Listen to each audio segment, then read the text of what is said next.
Hi Nilla watch fans, and welcome to another edition of the Real Time Show with me, your friendly neighbourhood watchmaker Rob Nuds, and my co-host Alan Ben Joseph, calling in all the way from Amsterdam.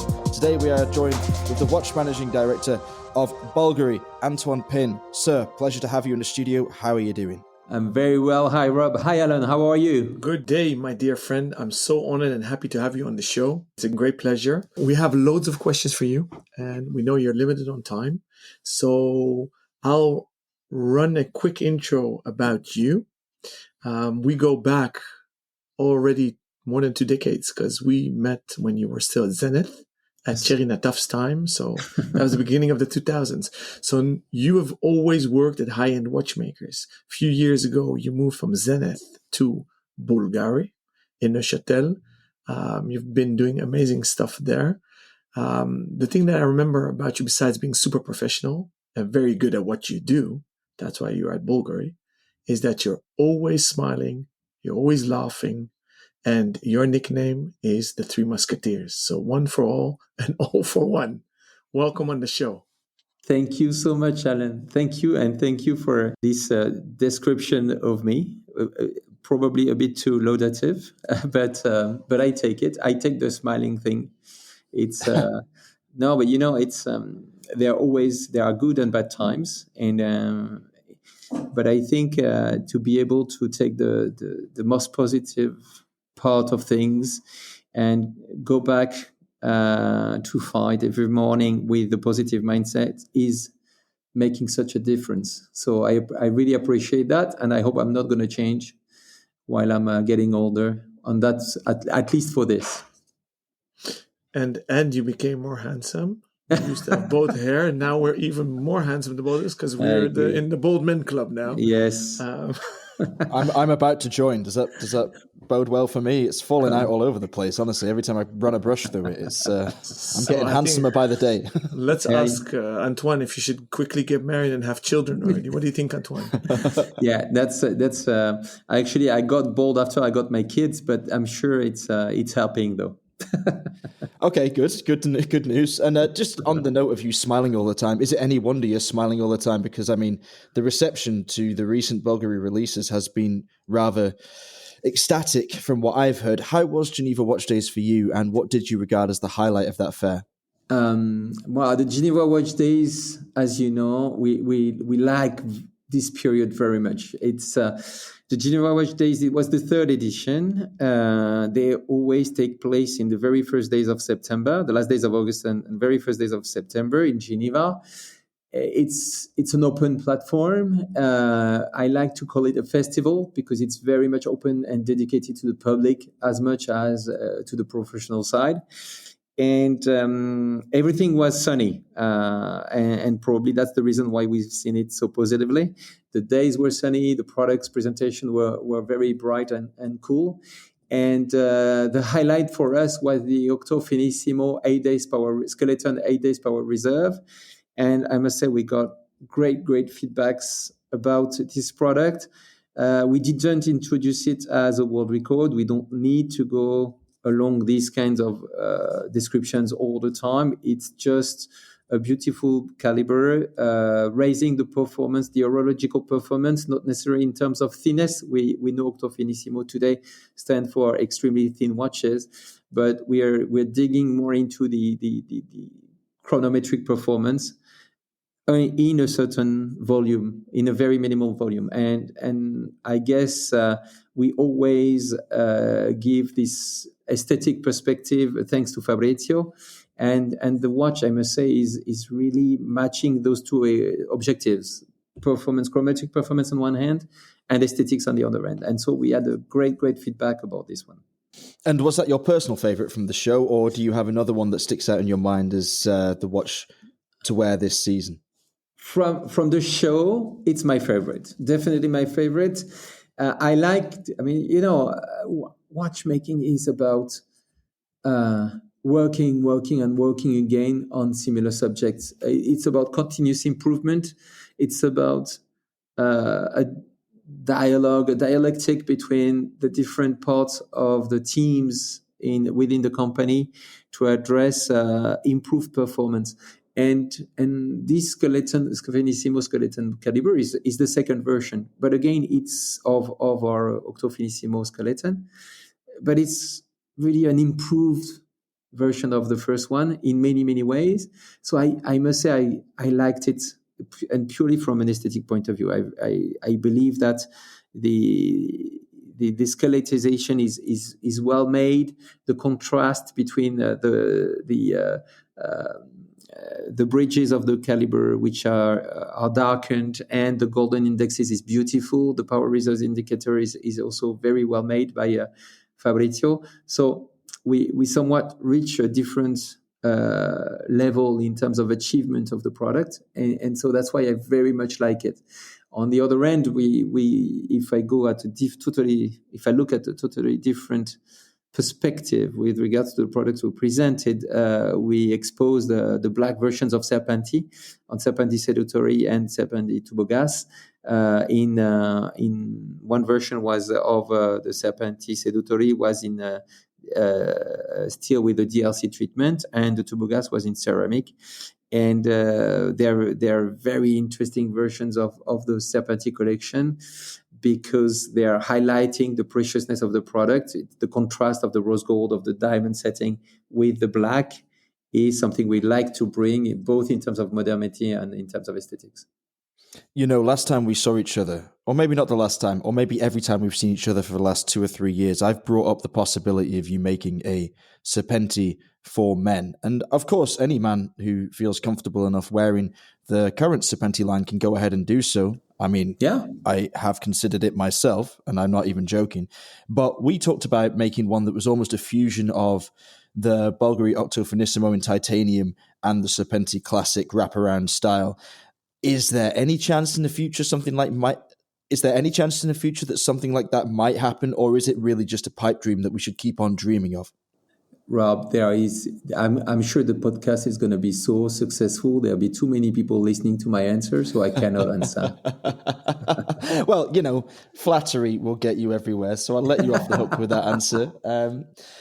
Talking of favorite models, okay, so I asked about your favorite model in the new releases, but what about the whole collection? What is it that stands out for you above everything else?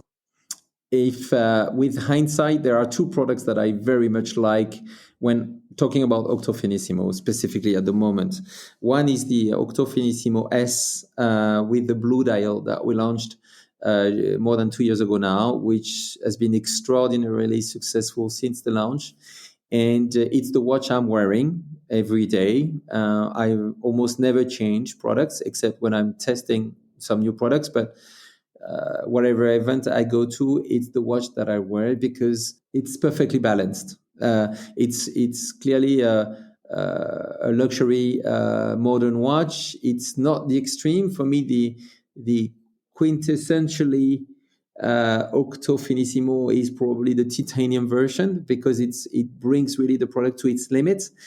But this watch is the perfect, elegant watch that anyone would wear at any time, and I just very much like it. That's the very first one. The second one, which is my favorite in terms of horological achievement, is the perpetual calendar that we launched last year, because again, it's taking our vision of ultra slim calibers also to a different perspective. It's merging this ideal perspective on very, very slim with the probably oldest complication, one of the oldest complications, which requires many components because of the nature of the indicators of the perpetual calendar. It's clearly pushing our limits further, and it's putting us in a field of competition which is extraordinary. There's a reason if some of the ultra very, very slim Royal Oaks of Audemars Piguet are actually the perpetual calendars, because you're very, what I believe, you're reaching the epitome of high horology and elegance there, and I like the touch of modernity that we brought to the display of the dates and those indicators that are largely covering all the surface of the dial. We remove the moon phase. We try to expose as much as possible the other displays in order to maximize the readability of the watch, and the design, the aesthetics that comes out of it is for me is sublime. It's a beautiful expression of modernity in perpetual calendars to me. Wow, it is nice to hear the testimony of a man that's clearly spent a lot of time thinking about that answer and also that watch. To hear you describe it in such detail is very impressive indeed. Talking of complicated designs, I have one watch in the back catalogue of Bvlgari that does not live up to that title at all, and that is the Bvlgari Scuba collection, which I miss greatly. It's one of the simplest watches that you've ever done. It's one of the simplest dive watches I can remember seeing on the market, but because of its form, especially its scalloped bezel, it was always an icon to me. Is there any chance that will come back? And if not, or even if it would, what would you like to see come back from the past catalogues of Bvlgari? This is the watch that we keep talking about internally. You've got some design signatures from many brands. And when you think of Bvlgari, the Bvlgari collection is clearly one signature. The BB Aluminium is another one, and the Scuba is also another one. I think it's always a matter of time. I mentioned it previously. The big question is, how do you address the variety of projects that we are dealing with without submerging the market, but also your own teams with too many projects. And well, probably you will recall that we do launch many products every year. We don't launch so many, but we make sure that every product that we launch has a strong identity and a strong story to tell. And probably we clearly keep the Scuba in the back of our mind, and there'll be a moment when it will come back because it's an icon. You're absolutely right, because it's somewhat perfect. Also, from a functional perspective, the bezel is exceptional in the fact that you can really grab it, and it's easy to use when you are diving. So there's plenty of things to take from this product. It's a matter of resources. We can't address every subject in the same time. There are so many things ahead of us, but yes, it's somewhere. The perfect diplomatic answer. Yes, it is all a question of time. I could have said no. Yeah, you could have said no, but I really appreciate that transparency. And I mean, you're right. Okay, it's a wonderful watch. It's a classic. People look on it now even more fondly than they did during its heyday. But for it to come back into the collection and for it to be given the attention it deserves, it is about finding that window of opportunity.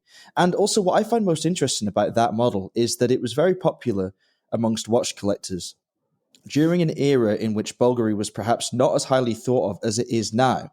And the watchmaking division of the brand, which of course you head up very successfully, has now gone on to be regarded as one of the most interesting within the industry. Have you noticed people's attitudes to Bvlgari changing over the last few years? And if so, how? Yes, and it's a major matter of pride for us. And when I say us, I really mean the whole division.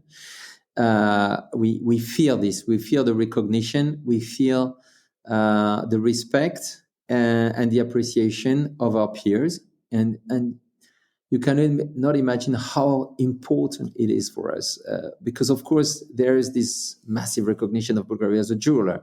But for us to gain of this credibility on the watchmaking side is super important.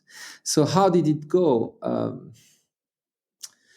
It's probably the you can, if I try to find one example, I'd mention the retailers and their feedbacks. To me, the feedbacks of the retailer is probably the most important we could ever get, because in reality, being distributed by retailers, by independent retailers, mean being on the proper field of competition. You are next to the best brands and the best products in the market.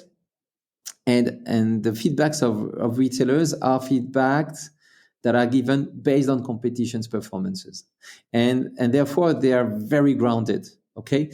Of course, we get excellent feedbacks from our own teams, but our own teams are Bvlgari brainwashed for obvious reasons. Retailers they're independent. They have an independent perspective on things, and therefore their feedback is probably more rational and sometimes much tougher. And that's how there's no doubt that it's the best way for us to improve. Now, the feedbacks from the retailers over the last 3 years has been progressing, improving year after year, and it's a feedback that can be qualitative, but it's a feedback that can be symbolic. We are today opening some relations with extraordinarily prestigious retailers across the globe that were not dealing with us in the past. And of course, when you start to put your money behind the product, behind the brand, this is not just a qualitative comment; it's a financial comment. So it means a lot to us. And this is where I probably see the best example of the recognition that we see around us. Then, if I try to understand why we get this recognition, I tend to think that it's the fact that we work in a certain form of continuity for the last 10 years. And I'm happy to say that because I would like to give credit to all the people who have, let's say, contributed to building this current success. And of course, there is this symbolic Octo Finissimo collection, but I would also even add the Serpenti collection, which was created in 2012, while Octo started also in 2012. And those two products are symbolic of our success today. Did I say Serpenti Seduttori? It's actually Serpenti Tubogas that we launched 10 years ago. But those two products, we've kept working on them over the last 10 years. And I don't think that you can work on a success in watches over a very short period of time. Just because there are very few people who purchase a luxury watch frequently for obvious reasons. We are making the most sustainable items in the luxury industry. Our watches will still work in 100 years. And people don't need to renew their watches every season or every year. So it takes time for a global population to find out about a new product in the watch industry. And this continuity over the last 10 years to improve our products, to propose variations on those products, well, this is what is paying off today. There's recognition, there is understanding of what we're doing and where we're heading. And I guess this is why we're getting the benefit today. Thank you, Antoine, for sharing that. Very insightful and lovely to hear. Although the real-time show is totally independent from what I do as well at Ace Jewelers, and we have a long relationship on that end. I've been always raised with a huge love for Bvlgari because of my mom who loved the jewelry, my dad who loved the watches. I think it's changing today, but the view of Bvlgari was that it was a jewelry brand, it was a feminine brand. I explained to people that today it's a high-end watchmaker making lovely products for both men and women. And besides being qualitative, every product is unique. You won't find any watch that resembles a watch from another manufacturer. And something that I was blown away from the day that we started becoming retailers for Bvlgari is when you guys invited us for a factory visit, starting in Neuchâtel. We went to all the sites. And what not a lot of people know is that you guys are one of the few that are vertically integrated. And you don't just only design calibers, manufacture them, but you literally have a holistic 360 degrees view where you guys make cases, straps, the complications. Would you mind elaborating a bit on that? You're very right, Alan, and it's probably one of the best kept secret of the industry because you would not necessarily expect this from Bvlgari. just to give you some historical perspective, there is in the 90s, Bvlgari really capitalized on the success of their watches, and Bvlgari watches became immensely popular, particularly in certain parts of the world. And because of this success, Bvlgari started to really integrate the industrial element into their the division, the watch division, which was before that more or less an office with a bit of final assembly, but very limited industrial structure. So in the late 90s, early 2000, Bvlgari purchased dial makers, case makers, bracelet producers, and Bvlgari also purchased two other brands, two other watchmakers, Gérald Chintin and Daniel Roth, and in order to build somewhat a little group of watch brands. From this integration on, over the year 2000, there was a phase of rationalization. How to make those different factories, to turn those different factories into a true industrial entity. And it takes time. It takes time to integrate people, to integrate cultures. Some of these manufacturers were managed by families for decades. And of course, when they joined Bvlgari, they had to go through some structuration in terms of processes, in terms of planning, in terms of reallocation of resources, and it's not easy. We use those big economic terms, but behind this there's always human beings, and so you need to explain, you need to justify the changes, and you need to train and educate people to those changes. So this integration took several years, and today this integration is close with three major sites. One site in Le Sentier, where we produce and develop our calibers, or different calibers, because today most of our mechanical calibers are completely developed and produced in-house. Another site in Seigneur-Légier in the Swiss Jura, where we produce our cases, where we produce our dials, and where we do all the decoration, where we have more and more métiers d'art, mestieri d'arte, for the dials particularly. And a third site in Neuchâtel, where I am right now, where we have, let's say, the headquarters of the division, as well as all the assembly of the watches. So this is a division with roughly 400 people, so it's quite important. And we gather 25 different métiers, so 25 different know-hows.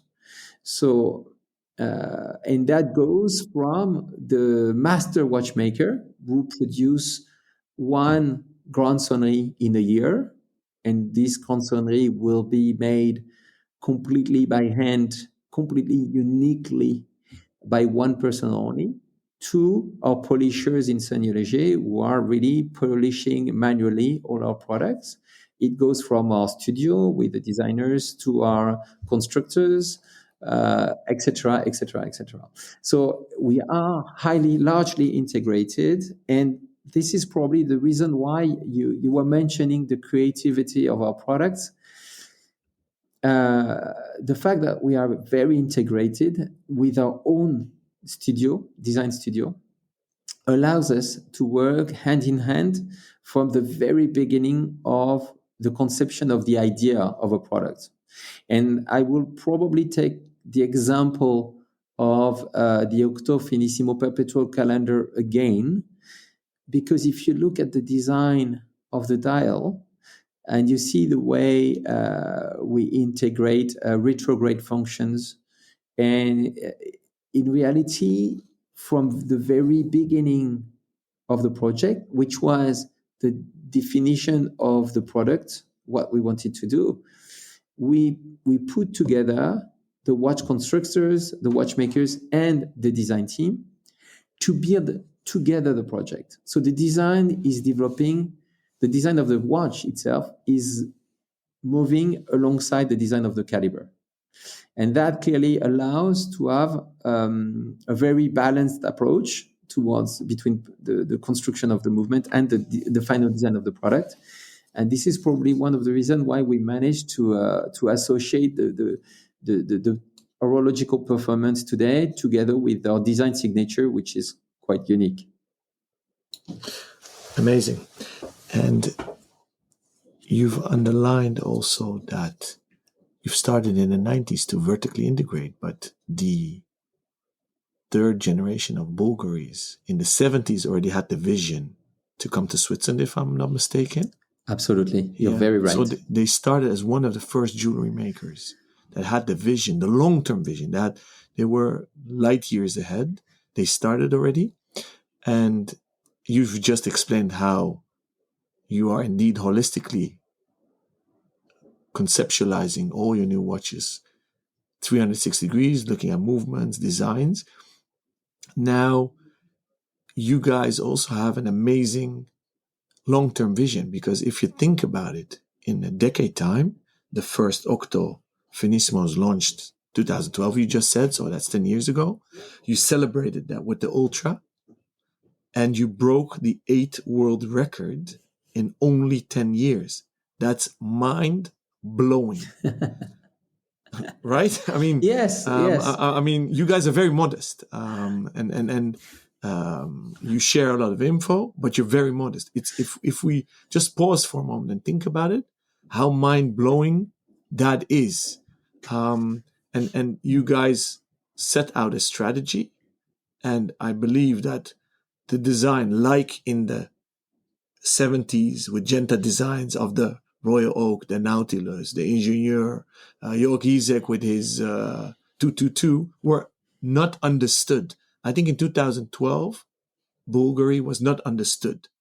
Can you walk us through that decade, please? That'll keep you busy. Yes, probably. I mean, so you got maybe what? Sorry, I'll clarify the question. You guys set out a vision. What was that vision? Where do you stand today? And what's lying in the near future for Bvlgari and in that strategy? You know, when I said keep the question simple, Yeah. You know, I wasn't meaning by refining it to a decade. But anyway, look, you know, I'm all for the challenge. Go ahead, Antoine. It's your question, not mine. It is a difficult question because I think it's very, very difficult for me to identify the genesis of this decade. I believe that there is a moment of grace, and this moment of grace, which is the birth first of Octo and then of Octo Finissimo, so the succession of those two events, it's actually the consequences of many, many, many factors that lie before that. And you rightly mentioned the foundation of the office in Switzerland, which actually dates from the mid-70s, together with the early design. Think of it, the design of the Bvlgari watch by the three Bvlgari brothers, hand in hand with Gerard Genta, was done in 1975. 1975 is probably 1974, and clearly I don't have the full perspective on what was happening at that time, but it's the moment when Gerard Genta and Bvlgari meet and end up with the design of the Bvlgari collection, which still today is probably, to me, one of the most interesting icons of our collections, with this first watch that is actually putting the name of the brand on the bezel and not on the dial. And we've actually come back to this. We've removed the Bvlgari logo from all our dials of the Bvlgari collection to avoid the repetition with the bezel. And this is already somewhat challenging the standards of the watchmaking industry at the time. And that's where probably I would date this decade of Octo Finissimo back to, It starts then.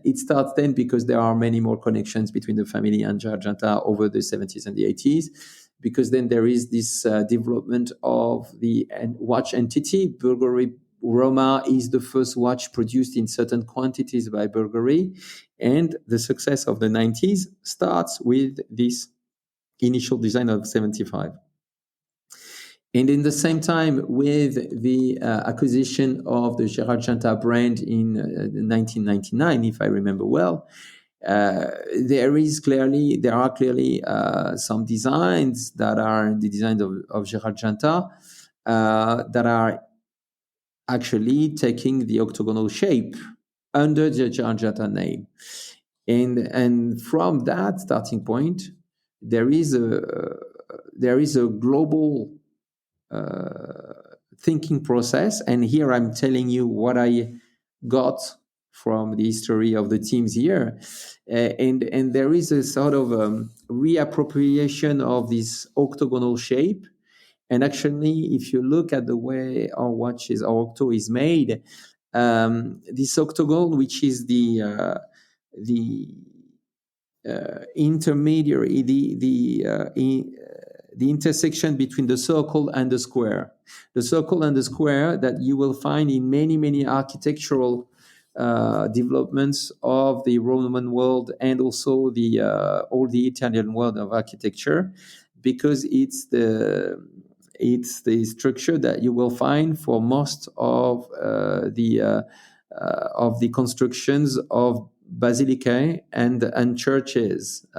If you look at the Palladio constructions in the 16th century, or if you go to the earlier basilicae, you always start with a square tower that finishes with the round shape of the cupola of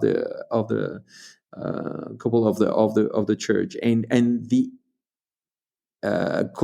fusion between the square and the circle is the octagonal shape. And clearly there is this kind of connection between the designs, the very, very early designs of Gerard Janta, and these Roman roots that lead to the construction of the Octo watch, the way it was launched in 2012. And in parallel with this construction, because remember, the very first Octo was called Octo L'Original, and was quite bulky, was quite thick at the time. And there is this extra thinking, and it's the process, and it's why it's difficult to identify all the steps, because clearly you understand that the thinking and the construction and the intellectual construction is the result of many, many discussions between the team at the time. Fabrizio is already there, is totally involved in the discussion. And I know there are discussions between Fabrizio and Mr. Trapani, discussions then between Fabrizio and Jean-Christophe afterwards. And so it's difficult to understand who exactly works on which part. But the truth is that there is this first product, Octo L'Original, coming out in 2012. And in parallel, in the same time, there is this discussion around ultra flat products, and clearly coming from this idea of elegance, of fitting, of the fact that actually probably big, bulky, super powerful may not be the direction for Bvlgari, because Bvlgari is about style, is about elegance, is about Italian lifestyle, some kind of it's not about showing your muscles, it's more about enjoying the beauty of life in your beautiful sports car by the seaside under the sun with a very light suit, something that is again La Dolce Vita, the style, exactly, absolutely. And La Dolce Vita is about really this expression of appreciation of life. It's not sure that if you wear a very, very heavy and complex product on your wrist, you're feeling so comfortable walking around. So again, if you think of tailoring in Italy is about very light and soft fabrics, a stitching that is very, very light as well, shapes that are very much fitting your body. It's not about the uniform that is at the origin of British tailoring. Okay, it's a totally different perspective. It's warm, it's hot in Italy, so you don't want heavy fabrics. You want something light to wear. You want something that is very thin, like a second skin, and that's how apparently the discussion came to have something much slimmer than the initial Octol Original. Would you use the term sprezzatura? Oh la la, you're asking me a tricky question. I don't know. Okay, we'll save that one for Fabrizio when he comes on the show. Yes, probably. We're dropping a lot of Italian terms, so you just gave me a bridge. My epitome when I came to the first factories that I did, I've done multiple on your invitation, is besides, I didn't know that you guys were so highly vertically integrated. That was an eye-opener, but something clicked in my mind. I've been looking for decades why Italians are the best in many things, but especially design. And then I heard the term molto non troppo during a training. And then it clicked in my mind. So I've been taught that means in Italian a lot, but not too much. And for me, that's the summary of what Bvlgari is in totality. How would you relate that saying to Bvlgari watches? First, I would say it's the questioning. The first question to molto ma non troppo is molto of what, and I will connect this to the history of design in Italy, because when you try to understand where is this Italian stand coming from, and I've gone through this as well. Some people will tell you that actually many Italian designers are interesting because they have a universal perspective on design. So they are not dedicated to architecture only or visual arts only. There is a global education of Italian designers that is very, very actually large. Many artists in Italy are not just painters or sculptors. They will be touching upon many activities. And if you think of the artists from the Renaissance, most of them are actually multi-skilled, very multi-skilled. I mean, of course, if you think of Leonardo da Vinci, it's probably the ultimate perspective on things. He's a painter, he's a sculptor, is an engineer, and is successful in all those areas. But at the time, the sculptors were making canons. So they were merging functionality, engineering together with the art of beauty. So there is a notion of molto in the approach of addressing a multitude of fields when you're an Italian designer, and then just picking the essential elements for your project. So picking from the different fields to find the balanced expression of your project, in your project. And this is where you manage from the multitude of inspiration that is feeding an Italian artist to be creative without losing your audience. So again, it's finding through the multitude of inspiration a different way to express yourself, but a way to express yourself that is so grounded and rooted from the standards of arts and creation, and then very balanced. So you pick something, you pick an element of from musical creation, and then you pick an element from design, and merging them, but still making sure that the result, the output of this merge, is reachable to the mind of the spectators. And I think it's this kind of capacity to swallow, to absorb all those inspiration, and to turn them into a creation that is still within reach, not just so crazy and so far away that it's becoming unbalanced, disturbing, and that's where you find this motto man anthropo experience, I would say. I think you hit upon a very interesting point that is sometimes quite difficult for people outside of the actual production process in the industry to understand. And that is how something like, for example, Bvlgari's legendary gem setting that we see in the Serpenti line frequently and most extravagantly with the collaboration you pursued with MB&F.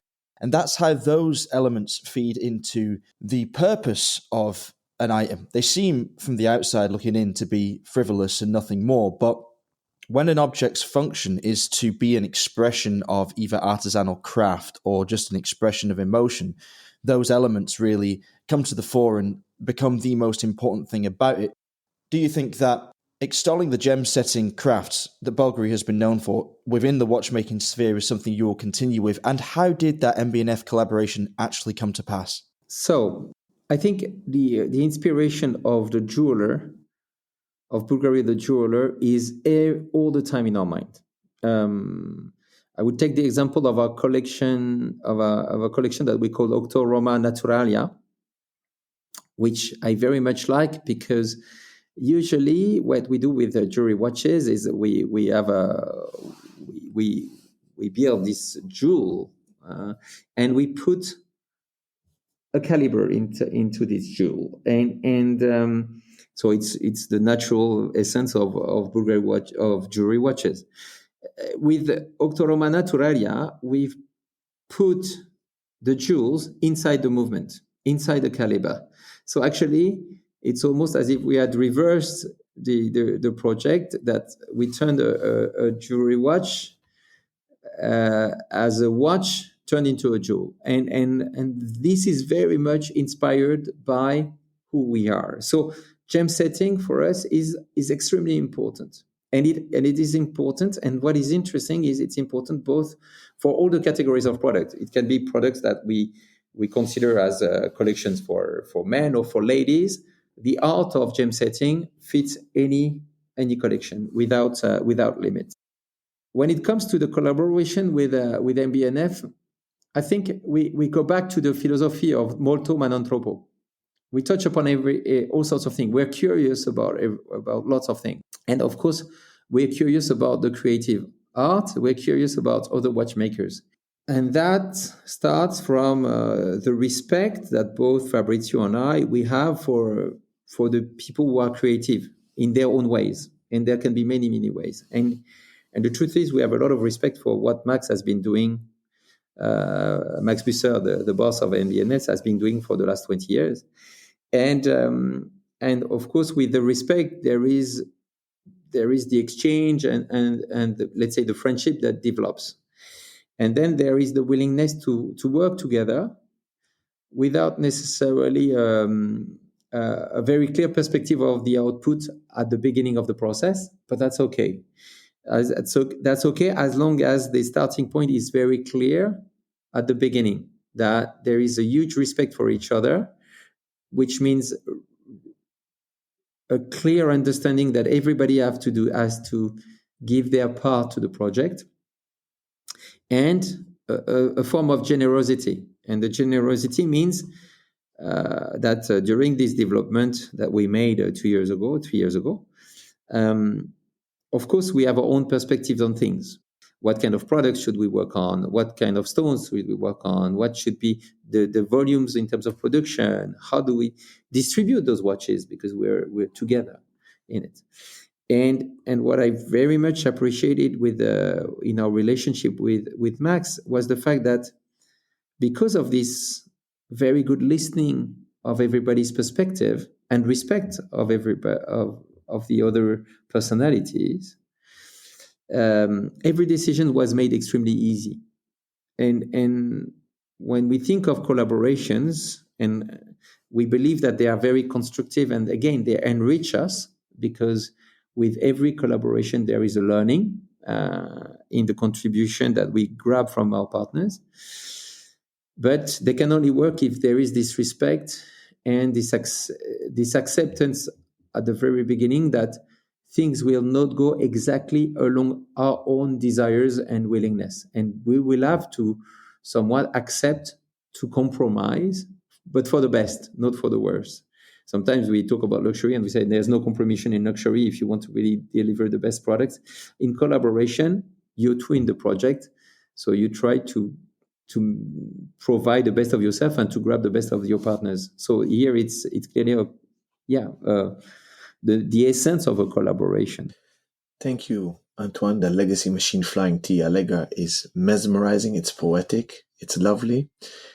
Going from this collab to a collab that has been going on for some time now.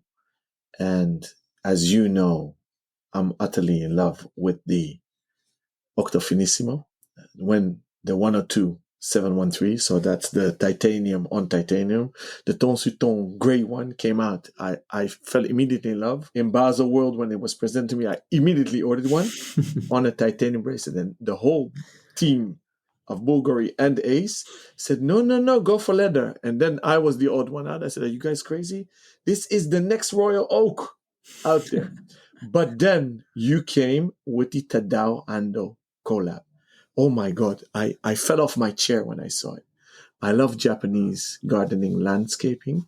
So that first version in 200 pieces titanium, 8 carbon fiber tourbillons were amazing. Then you did another one. Begs the question, will there be a third one? I can't answer this question. And I don't know, I tell you why. The thing is, we should not go back. We should not work and repeat ourselves. We did it once already, which is not something I would go for normally, because I believe when you deal with a limited edition, it should be a limited edition, so it should be limited. So this is why we did a second one, but which was quite different from the very first one. And I've talked about a moment of grace. Those encounters are a moment of grace. If you repeat them, are you going to keep this miraculous kind of situation? I'm not so sure. So I'm not in favor of repeating ourselves. I believe the world is large enough for us to express our creativity and collaborations with many, many other people, in many, many other ways. And probably, what we like to do when we talk with Fabrizio and with Jean-Christophe and with the teams in Rome as well, is we like to think that we're coming with an expected perspective to our customers. Again, creativity should not be expected, right? You should surprise. So this is why we would not necessarily go for 2 or 3 or 4 or multiple waves of collaboration with the same people. Now, this said, we have a beautiful relationship with Ando-san, and who knows what the future will be made of, but I never say never, okay? But probably it's a default. Sometimes you should really say never, but it's not in the plans anyway. Okay, so let's not look backwards. Let's look forwards. I have a 2-part question, which might take us to the end of the show, depending on your answers. And I would like to know, firstly, what do you think the industry is going to look like in the future from a communications perspective? And how has this been affected by COVID and what the brands have learned through that period? And also, how do you feel trade fairs are evolving? Are they going in a good direction? Is it a very healthy thing? Or do we need further change? I wish I knew about the answers to the first question. Life would be easier. That's the holy grail, right? Yes, it is. It is. I'd say it's interesting because you can see 2 opposite dimensions to the future of the industry in terms of purely, we're just talking communication, right?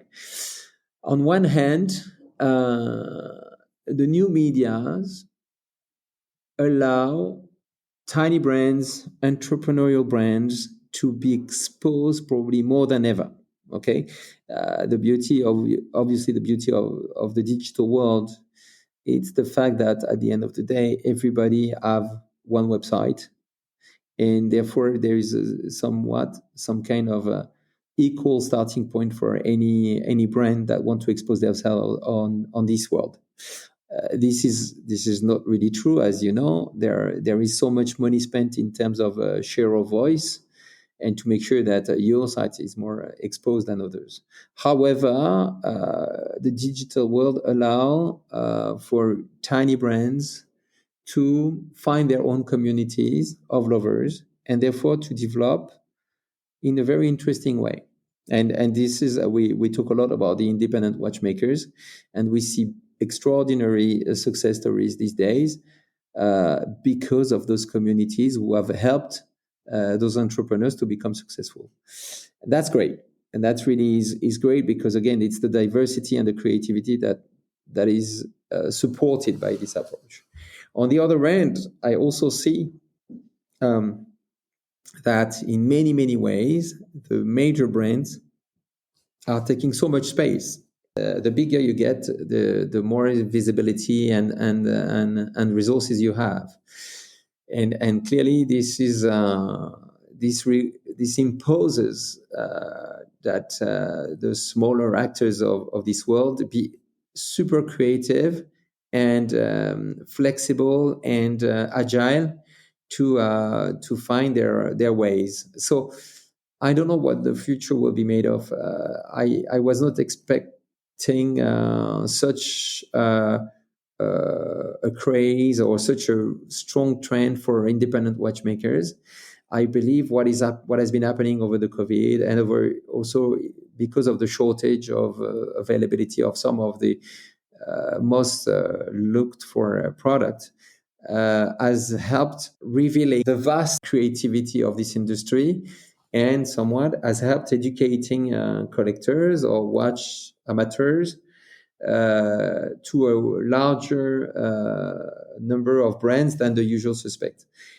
I believe it's sound, and it's helping the industry to continue to live, not just thanks to, again, a handful of actors, because the risk is that the land becomes deserted and only a few brands manage to survive. So I'm glad to see this diversity popping out, and I think it's very sound for the industry, and I hope it's going to continue. And there was a second question about the fairs. The same thing goes with the fairs, right? I take the example of the Geneva Watch Days that flourished on the back of the COVID. I think it's a blessing and a curse. On one hand, it's a blessing because there is more exposure of the industry, because there are more opportunities to expose the industry. There is a more balanced, let's say, coverage of the industry over time. For media, it's an opportunity to meet with the brands in a more regular time. For brands, it's an opportunity. I mean, your media are still communicating around watches throughout the whole year. So you need to have news to share regularly on a weekly, monthly basis. On the other end, for brands, it's a better way to expose the products at the right moment. So when the products are ready to be launched and commercialized, rather than 12 months ahead of the true launch period, when we used to have only the Basel Fair and SIHH at the same moment. So there is this kind of better balance of events and exposure of product. On the other end, I'm fully aware of the fact that it's more work for everybody, more work for the brands to be visible at different moments, more work for the retailers who sometimes have to come several times to different locations. I guess there'll be a moment of rationalization. There'll be a moment of also when every salon or every show have to find out their raison d'être. I'm as the president of the Geneva Watch Days. It's a question that I keep asking us as brands and also our partners. And for us, for the Geneva Watch Days, what we clearly believe in is the exposure of the whole industry, not just the brands. So we're talking about the watch brands, but also the schools, the suppliers, and this exposure to the public. So it's not necessarily a B2B kind of salon. It's much more a B2C experience that we want to expose more and more. and which actually is encountering the support from the canton and the city of Geneva, who believe that this event is as much of a cultural event as it is a business event. And let's say the growing number of events forces us to be clearer on what we want to do and where we want to go. You can also use podcasts like these to share a novelty or scoop. So feel free if you want to share something with us. No, because I've got a couple of people in front of me, and they look at me, and if I release any secret, they'll kill me. So no, I'll send them an extra batch of Dutch stroopwafels this year to bribe them. Thank you. We love bribery a lot, but I'm not going to release anything today. I'm kidding. You guys are super professional and have high integrity. Last question, if I may, Antoine. Yes. You are very young in age and young at heart, but you have a very impressive career already. I would love to know, and I'm quite sure our listeners would do too, what your highlight of your career is up till now, or highlights. Alon, I'm not young anymore. I'm laughing, but I'm not young anymore. But anyway, but thank you for the compliment. I take it as a compliment. It is. It's a very tricky question. You can also go back to your zenith time if you want. I think I would go back to even a longer time. Actually, the highlight of if I really have to think of a moment in my career, I'm thinking of the moment I signed my very first contract in the industry. And clearly, this then led to the whole story of my career in the industry. But I'm French. I've been a Parisian for the first 20 or so years of my life, and I will never be able to tell you precisely why I went for a Swiss brand. My first step in the industry was right after I finished my business school, and I signed my first contract with Tag Heuer, and I signed it because I love sports, and Tag was doing such a great job in connecting to sports at the time. And of course, it was, and through sport, they were providing an experience of luxury, which was modern, which was very different. And it's been, it's opened the door to me to luxury and watchmaking. And so I signed up for this experience. I had an amazing time then, and I've never gone out of the watch and jewelry business. And then the whole story comes almost naturally. You move from one position to another. But again, for me to move from Paris as a student to starting at Tag Heuer in Switzerland in Neuchâtel, there was nothing necessarily was written to take me into this destiny, and except probably the aspiration for something different and for creativity and for this positive energy that was coming out of this industry, and it's something that goes on. So yes, that's probably the highlight I would keep from the moment of birth to the luxury watch world. Amazing. I didn't know you started at Tag Heuer. Was Jean-Christophe Babin there when you went to Tag Heuer? No. Jean-Christophe Babin was not born at the time. I thought he was a Roman god that existed already for centuries. Certainly looks like one. It was the time of I joined Tag Heuer 1 year after.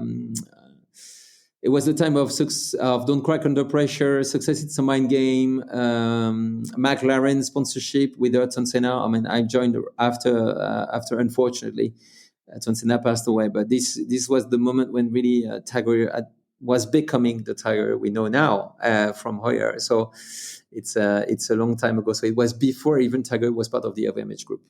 Wow. And what a message. What a great message to end on. Aspiration and creativity as the motivators for the first step in a career that has now spanned, Yes. let's not put too fine a point on it, but a few years, and the loss of your hair.